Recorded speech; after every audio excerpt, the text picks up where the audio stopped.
Good afternoon भाई लोग। আজকে নতুন ভিডিও হচ্ছে মিটিওর 350 নিউ কালার যেটা আছে সেগুলো লঞ্চিংয়ের। তো চলো দেখাই তোমার। এটা হচ্ছে মিটিওর 350 নিউ কালার। এই একটা কালার, এই একটা কালার, এটা হচ্ছে ওশেন ব্লু। এই কালারটার নাম আমি ভুলে গেছি, বাট দুটোই স্টানিং কালার ভাই। যা লাগছে ওয়াইড অ্যাঙ্গেল করি। এই এদের মধ্যে চেঞ্জেস কি হয়েছে? চেঞ্জেস এই হয়েছে কি, এই দেখো, এই যে ক্লাচ অ্যান্ড ব্রেক লিভার দুটো অ্যাডজাস্টেবল, তুমি এখান থেকে অ্যাডজাস্ট করে এটাকে কাছে দূরে করতে পারো। স্লিপার ক্লাচ বসেছে, নতুন কালার স্কিম এসছে। এটা নতুন কালার, এটা এক্সিস্টিং মানে একটা কালার ছিল স্টেলার ব্লু নামে, সে কালারটার ওপরে আপডেট হয়ে নতুন কালার এসে এটা ওশেন ব্লু এই কালারটা। আর এই কালারটা আমার মনে হচ্ছে সুপারনোভা ব্ল্যাক একটা কালার ছিল সেই রকম দেখতে। এখানে একটা এক্সট্রা মাড ফ্ল্যাপ বসেছে, আর বাকি গাড়িটা যেটা ছিল সেরকমই আছে।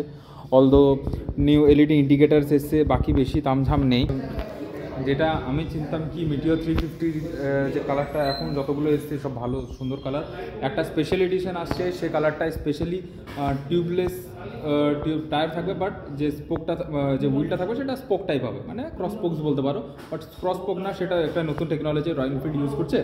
তো চলো ঠিক আছে। তো আজকে লঞ্চ ইভেন্টে আমি ছিলাম, গাড়ি লঞ্চ হলো, খুব ভালো লাগলো। নিউ কালার স্কিম এসে ফ্রেশ, দেখতেও ভালো লাগছে। সো চলো, এরকম আপডেট পাওয়ার জন্য লাইক, শেয়ার, সাবস্ক্রাইব অবশ্যই করো। চলো, বাই বাই।